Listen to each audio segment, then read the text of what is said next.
Hi everyone, I hope everyone's safe and healthy. Today I'm going to read you a story called Not Norman, a Goldfish Story. It's written by Kelly Bennett and it's illustrated by Noah Z. Jones. I hope you enjoy it. Not Norman, a Goldfish Story.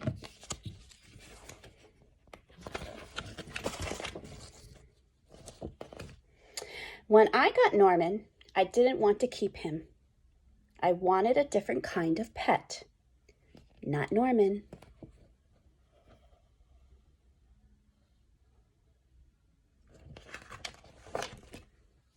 I wanted a pet who could run and catch, or one who could climb trees and chase strings. A soft, furry pet to sleep on my bed at night. Not Norman. All Norman does is swim around and around and around and around and around and around and around and around and around.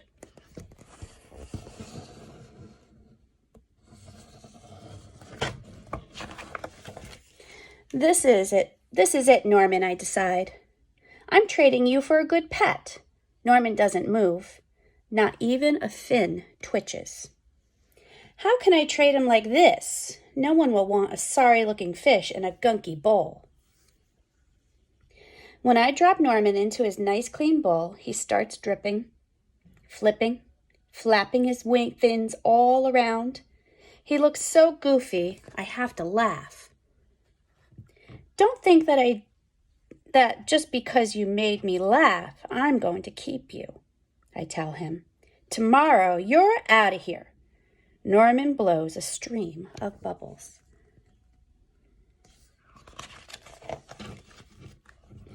The next day, I take Norman to school with me.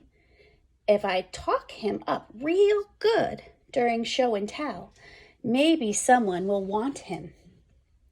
On the way there, I see my friend Austin. Austin has a real cool dog and 7 puppies. Want to swap one of your puppies for Norman, I ask? Who's Norman? Asks Austin. My goldfish, I say. By that time, I rescue Norman. Half his water is gone.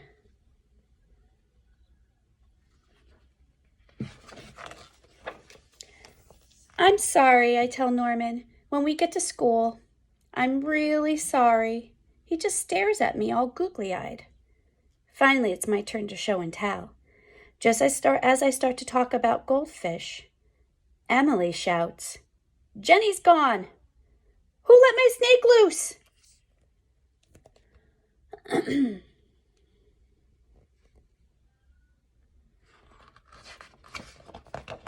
Does anyone hear the story of how I got Norman? Does anyone even ask to hold his bowl? No. They're all jumping and screaming and chasing the snake. Not Norman. He's looking right at me.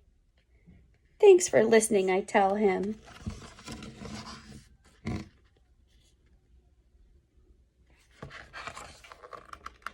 That afternoon, we go to my music lesson. As soon as it's over, I'm taking Norman back to the pet store. I take out my tuba and I begin to play. Bum, bum, bum, ba, ba, ba, boo, boo, booby.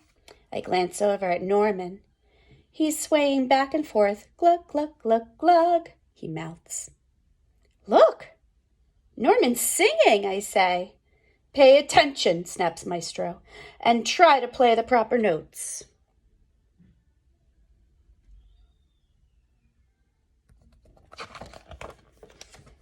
Maestro makes me stay for extra practice. By the time my lesson is over, it's too late to go to the pet store. Don't think that just because you like my music, I'm going to keep you, I tell Norman. He glugs. Glug. That night, I'm sound asleep when screech, scritch. What's that noise? Scratch, scritch, screech. Yikes, there's something out the window. Then out of the corner of my eye, I see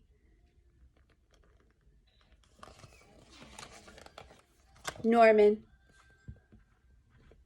He isn't scared. He isn't swimming around in circles either. He glugs and gives me a little wave. I'm not alone. Together, Norman and I slide open the curtains. It was just a broken tree branch. Thanks for watching out for me, Norman. On Saturday, I take Norman to the pet store, just like I said I would. I look at the cats and dogs and snakes and birds. I look at the hamsters and mice and lizards too. They all look like good pets, but they are not Norman.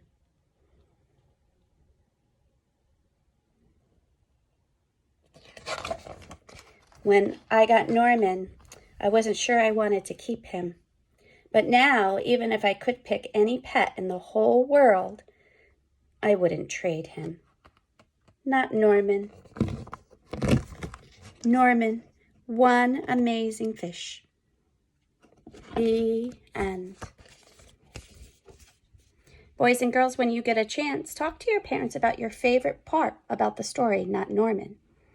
And also, talk to your parents about why the little boy decided to keep Norman. Have a great day. Thanks for listening.